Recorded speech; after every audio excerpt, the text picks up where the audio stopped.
happen, and I won't let it slide. It's not the first time Justin will do such and cheap tricks with poking eyes like those. His fight against Paddy will be his last. And UFC is only for the real fighters, not the cheater. Were you surprised by Paddy's game plan? I didn't understand his game plan even. He wanted to box with Gaethje, but he couldn't wrestle him, he couldn't box him. He just a little bit young and he has a better chin, but he's a trash can. Just curious, what did you think about Paddy's chin? Because a lot of people say Justin Gaethje is the hardest hitter they've ever faced. Yeah, but Paddy got knocked out like 15, 20 times. Yeah, Justin was like 3 or 4 years ago, he was different. Now it's like he's getting old and it's last a couple of fights he got. Paddy's heart, the grit of this kid. I don't care that he lost the fight. He comes back and murders like most guys. Yeah. Like anyone that doesn't have the grit. Like obviously everyone, like myself and everybody else, is worried about how much a fight like this takes out of you. But he's super young. Yeah. Like, you know what I mean? I think he's young enough to bounce back from a fight like this and to turn it into a superpower moving forward. Because not many people survive Gaethje the way he does, the way he did, or like have moments of greatness late in the fight after taking the hits that he took.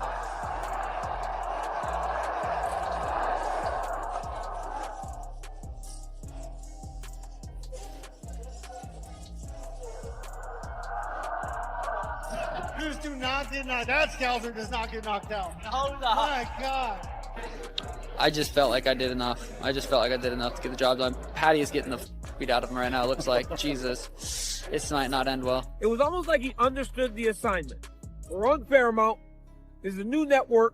There are going to be new fans. We need to introduce them to what the UFC is. I think after watching that, everybody that was tuned in are going to be lifelong fans of the UFC. Because on this special night, there is not a sport in the world that can compare to the UFC. And tonight we have one of those special nights. Right, so now that the dust has completely settled and all the chaos has died down, everything's shifted. Nobody's talking about predictions or what might go down anymore. Instead, everyone's diving deep into exactly how this massive showdown actually unfolded inside that cage. You were saying stuff like, well, his entrance is good and it's all well and good to get the fans, but he needs to be able to fight. Obviously, we've seen him have great wins before, but to show the durability he had in that fight tonight, do you feel like even though he lost, he will be considered one of the best in that division moving forward? No doubt about it. I mean, he was the favorite tonight. I think that's what fucked him. Every other one, he's the underdog, and everybody thinks he's going to lose. Tonight, he's the favorite. I don't think that his game plan was the greatest. Obviously, tonight he showed he is tough, he is durable, and almost impossible. I mean, especially against Gaethje. And you're eating those punches from him. You know, it's one thing to say, listen, I'm going to come out. I believe in, say, you know what? It's the third round. I got 2 rounds left. I might want to try to take him down. Right before the initial blow, leading up to fight night, fans and experts were genuinely divided, which made the whole thing electric.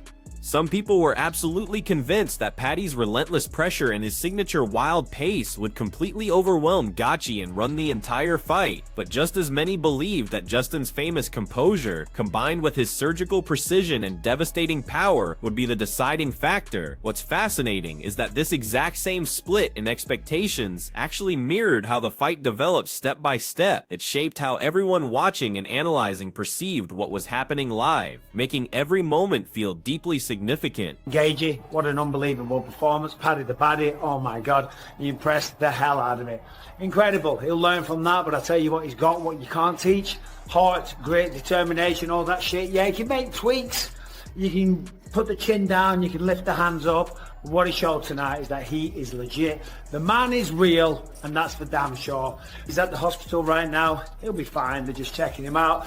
Tim Welch, the respected coach, dropped some seriously sharp insight about this matchup. He immediately zeroed in on Justin Gaethje's almost surgical ability to inflict major damage early in fights, specifically highlighting those brutal calf kicks. Look, these strikes might not look like much at first glance, right? They're not flashy spinning head kicks, but trust me, they're systematically designed to slowly break down an opponent's base. Think about it, when those shots start landing, they don't just hurt, they mess with your balance completely. They disrupt your stance and severely limit your movement. Once that foundation starts cracking, everything changes. Your whole fight rhythm slows down. Your reactions become sluggish and predictable. Suddenly, those wild exchanges become much more readable for someone like Gaethje. In that kind of compromised state, Justin's naturally devastating striking power becomes infinitely more dangerous because his opponents simply can't move, pivot, or escape like they desperately need to. Very, very good at grappling. And I felt that he deviated from the game plan, meaning that if I was in his corner, you're going to move. One, he's got to keep his hands up here. I like the traditional look where you can move, you can elbow, you throw your right hand, right, left, high kick, push kick. You're just way more, this is standard. This is like the best option. But I still feel like he deviated from the game plan where I think he felt that he was going to be able to knock out Justin Gaethje, and I just don't think Paddy Pimblett has that torque. Not saying he can't do it, I just don't think he has the torque to knock out a guy like Justin Gaethje, who's been in wars with guys like Dustin Poirier, Max Holloway. Max Holloway's knocked him out. He's knocked out Dustin Poirier. He's been in wars with Eddie Alvarez. He's just been in a lot of wars on the feet. But when you look at some of the things that, Khabib did to Justin Gaethje, he made it look easy. He took him down, past his guard, mount. Now here's where things get really dangerous for Paddy Pimblett. The moments that put him in the most serious jeopardy typically happened during his explosive rushes. When Paddy would charge forward with those signature flurries and that trademark aggression, his defensive positioning unfortunately sometimes lagged behind his blazing offense. Let me tell you, against a precision striker like Justin Gaethje, even a fraction of a second can mean the difference between landing a shot or getting knocked out cold. That brief lapse in his guard essentially left his chin exposed, sitting right there for Gaethje to target during those wild exchanges. From Tim's expert perspective, it was a brutally simple equation. Just one perfectly timed, absolutely devastating counter from Justin, and the entire fight could end in a heartbeat. The danger in those moments was literally as high as it get. Aspect to this entire game plan, okay? Gaethje was going to pressure fight him, walking down, guns blazing, turn it into a dogfight, and hopefully he outlasts Paddy, okay? This whole game plan is banking on the fact that he knows he can take more, he can deal more, and he can capitalize on it later in the fight. Okay? Because, and to be fair, he's got legs to walk with that because he's done it time and time again. And round 3, we saw him be like, okay, I'm gonna take this round off. I'm gonna back up a little bit. Yeah, dude. I'm gonna stay at mid-range. I'm not gonna walk you down and just let you come back a little bit. Try to build some energy. And everyone was worried. Like, honestly, I saw like a glint of disinterest from Gaethje. You know what I mean? Like, I don't know. It was weird. But then round 4 just puts his foot back on the pedal, maybe knowing he's got 2 rounds left. Bar fight Gaethje. It was Gaethje of old. It was. Here's what's fascinating though. Despite this constant threat of a fight-ending shot looming over nearly every exchange, Tim Welch never once characterized this bout as simply striker versus grappler. And you know what? He's absolutely right. As rounds wear on, especially in elite MMA, those neat game plans usually fall apart, and fights like this almost always devolve into this beautifully chaotic, unpredictable mayhem. We're talking frantic scrambles on the ground, brutal clinch work against the fence, and these incredibly awkward, exhausting transitions that can determine the entire pace of the fight. Those messy, scramble-heavy sequences are exactly where Paddy Pimblett has historically done his absolute best work. He has this incredible ability to drag opponents into these grueling, demanding sequences that can completely flip the script. He might look hurt, he could appear off balance for a moment, but then suddenly, through sheer will and his relentless fighting spirit, he creates an opportunity to take control and totally turn things around. It's truly something to behold.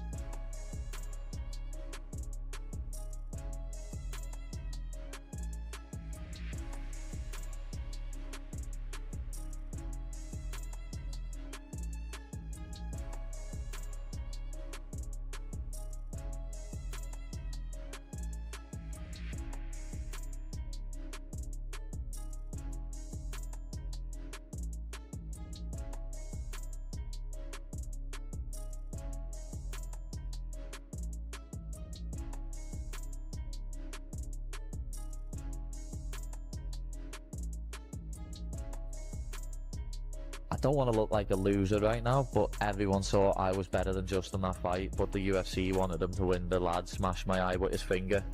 I had to play all of the rounds with a broken eye, which is not fair. You saw him do it to Michael Chandler. He's taken on the highlight, Justin Gaethje. Gaethje. 26 wins, 5 losses, 20 KOs. The dude fucking KOs people. Early on, he'd calf kick the fuck out of people. He'd calf kick people where they couldn't take it anymore. He had many TKOs from calf kicks alone. The guy is just a dense fucking ball of muscle, built for fighting. 37 years old now. He's crumpled people with his left hook. He's crumpled people with his right hand. Paddy Pimblett is going to have to be very careful throwing his flurries on Justin Gaethje. Justin Gaethje will sit down and rip a left hook, or sit down, drop his head, and launch a right hand. That's Justin Gaethje's ways to win. He could KO Pat. This unpredictable, chaotic environment is exactly why Tim Welch ultimately characterized the fight as being decided by the narrowest possible margins. We're talking about a situation where just one perfectly placed shot, whether punch or kick, could instantly change the entire trajectory of the bout within seconds. The stakes remain that elevated throughout. Despite all this danger, Welch actually leans slightly toward Paddy, which is intriguing. His reasoning came from believing that across enough potential scenarios, enough different ways the fight could unfold, Paddy would find his path to victory more frequently. What's really telling about this assessment, though, is that he acknowledged none of those paths for Paddy felt safe or straightforward, or even remotely predictable. It would always be a chaotic, risky venture, but one where Paddy's unique skill set gave him a slight edge in the sheer number of routes to victory. Justin Gaethje with the title around his waist, he earned it. Justin Gaethje's fought all these fucking monsters his whole goddamn career. Edson Barbosa, Donald Cerrone, Eddie Alvarez, Dustin Poirier, Khabib, Michael Chandler, Charles Oliveira, Fiziev twice, Dustin Poirier again, Max Holloway. Like, holy shit. He's fought the elite. So I'd love to see Justin Gaethje get it done. If I had to put, fuck, this is hard. If someone gave me $10,000 to bet with, and they said, hey, put it on who you think's going to win. I'm going to say 60-40. 60-40. 40% chance that Justin Gaethje knocks Paddy Pimblett out. Hits him on his chin. When Paddy Pimblett's flooring, hits him right on his fucking... hits him right on the scouser chin. Boom. Gets dropped. 40% chance, I think. 60% chance this fight, Justin's not able to find him. It's a little bit... It's like a spastic, weird style. He's not able to find his chin. If Paddy Pimblett puts him on his back, it's going to be a long night for Justin.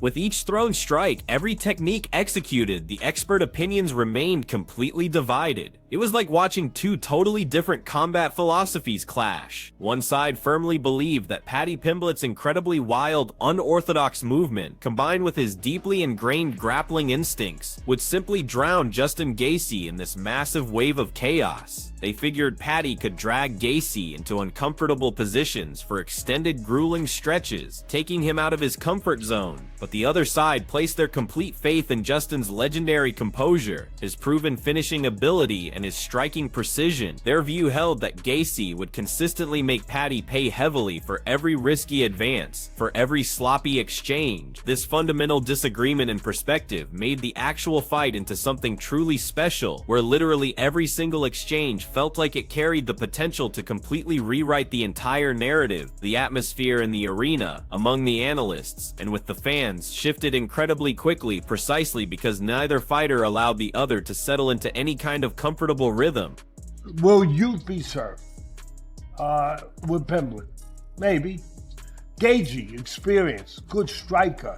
He's well-rounded everywhere, but he's got to use the assets of a smaller guy. We've seen it, where you got to box, you got to use your legs, you got to set traps. You know, he's got the capability of doing that. Outmaneuver, outflank Pimblett. You know, Pimblett, let me tell you, he has improved a lot over the last 2 years. He really has, bud. He has gotten better. He's gotten more. You could see he's come into his own. Confidence-wise, physically, he's in great shape. They usually all are. but he's improved. His striking has improved. He's a good wrestler, grappler. But he loves to strike. That's what's going to make this fight really interesting and good. They're both going to strike. I mean, for the most part, they're both going to strike. Looking deeper into Tim Welch's breakdown, he consistently approached the matchup through the lens of cumulative damage and precise timing, constantly returning to Justin Gaethje's relentless calf kicks and their role as crucial early game changers. His core theory was deceptively simple, yet brutally effective in its implications. Early leg damage, which Gaethje specializes in delivering, fundamentally alters the entire dynamics of combat. Why? Because it doesn't just hurt, it severely compromises your entire stance. It drastically limits your lateral movement, and perhaps most importantly, it subtly but significantly changes how you react defensively when you see an attack coming. Welch also strongly highlighted that, while Paddy Pimblett's aggressive rushes define his style, they can paradoxically create extremely dangerous opportunities for his opponent. A calculated power striker like Justin, with his incredible timing, really only needs one clean opening to flip the entire fight instantly. However, and this shows the real complexity, Welch readily admitted that as those rounds extended, the more the fight would naturally, almost inevitably, drift toward those scrambling exchanges and complete unpredictability, and that's exactly where Paddy's natural confidence, his sharp grappling instincts, and his willingness to be dangerous even from his back could prevail. As Welch ultimately put it, this wasn't a reckless gamble without logic, it was a calculated risk, a high-stakes chess match where either man could be proven right depending entirely on which crucial moments emerged at the worst possible time for their opponent. But I would go with the over on this because I think the over-under is like 2.5 rounds. How many? 2.5 rounds over minus 115. All right, listen. Again, we have a pretty good record here, but you know, I mess up once in a while. I do. That's why it's gambling. But I like the over. I mean, if Gaethje fights the perfect fight, you never know. You never know. But I know who the judges are probably favoring. Oh, did I say that? I'm sorry. It shouldn't be anything about that. It should just be about what goes on in the cage or in the ring. But I can't help myself but think about things that I see. So maybe, you know, Gaethje would really have to do a job, I think, to get it, which he could. But I think I probably favor Pimblett a little bit. But at the end of the day, if I had to put my bucks down. Renowned boxing coach and analyst, Teddy Atlas approached this entire fight through the eyes of a seasoned strategist, and his insights were absolutely compelling. He heavily emphasized the critical importance for Justin Gaethje to rely on intelligent movement, smart positioning, and measured discipline, rather than just standing and trading shots at close range like it was a bar fight or a pride bout. Atlas repeatedly stressed the idea that Gaethje's experience advantage only matters if he uses it wisely and, crucially, avoids getting pulled into a wild crowd-pleasing brawl just because the audience is screaming for it. That would be a strategic error. However, simultaneously, Atlas gave Paddy Pimblett substantial, well-deserved credit for just how much he's evolved, both physically and mentally. He described Paddy as significantly stronger, much more composed under pressure, and far more comfortable handling those extended grueling exchanges. Atlas ultimately leaned towards such youthful energy and raw determination, having a unique ability to surge late in a fight, especially once fatigue inevitably sets in and the quality of crucial decisions starts to decline. From Atlas's veteran perspective, Paddy had much greater capacity to adapt and adjust his strategy progressively through rounds without ever losing his core identity as a fighter or breaking under the immense pressure. This deep ability to truly evolve, to fluidly absorb punishment both physically and mentally, can make a truly massive difference in a bout that extends well into the championship rounds. If he can eat it, I can see Paddy catching Gaethje and maybe almost like a Oliveira fight, you know, catch Gaethje, hurt Gaethje wobble, and then, you know, get to Gaethje's back or something, maybe subtle. You know what I mean? Like, Paddy is very well rounded. You know, he out wrestled wrestlers, he out grappled grapplers. He stands with you. You know, he doesn't care. He throws. You know, everybody do like his chin is in the air. He takes shots, yeah. He takes shots and he still walks forward. How long will that last? We don't know. And that's the question I have to this fight. Or what his reaction is going to be when Justin Gaethje catches him. If Justin Gaethje punched like a truck.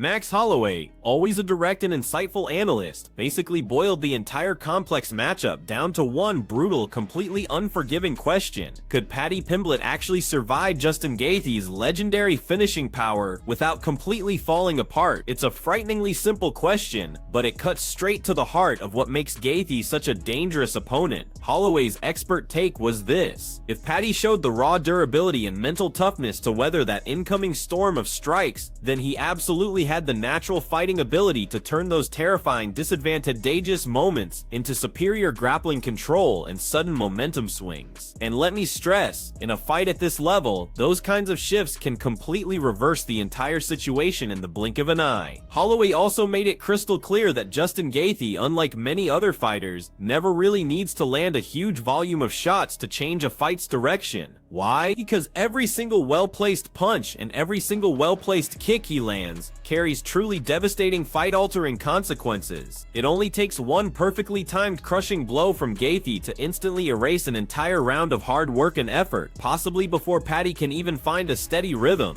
Finally, the incredibly persistent Murat Gaethje, known for his relentless pace, genuinely saw this entire fight as a true coin flip, a complete 50-50 proposition. He very clearly outlined two incredibly brutal, absolutely unforgiving paths for the bout, emphasizing that there was virtually no comfortable middle ground. The result would be one of two scenarios. Either Justin Gaethje would systematically break down Paddy Pimblett through his sustained, relentless, and continuous damage, steadily wearing him down until Paddy simply couldn't function effectively anymore. Or alternatively, Paddy would somehow survive that initial storm, weather the tempest long enough to successfully drag the fight into those chaotic, energy-sapping grappling exchanges, where momentum would then slowly but surely shift away from Justin, almost imperceptibly at first without viewers really noticing the real-time transformation. From his perspective, the ultimate deciding factor wasn't just skill alone, since both of these elite fighters clearly possessed the tools to win. Instead, it came down entirely to a fighter's pure pain tolerance and their ability to make smart critical decisions under intense, overwhelming pressure. His key observation was this: over potentially 5 grueling rounds, with fatigue and damage inevitably mounting, it's the incredible mental and physical toughness to keep absorbing that constant punishment while still managing to choose the smart right moment to strike back that ultimately determines who walks away victorious when it really counts.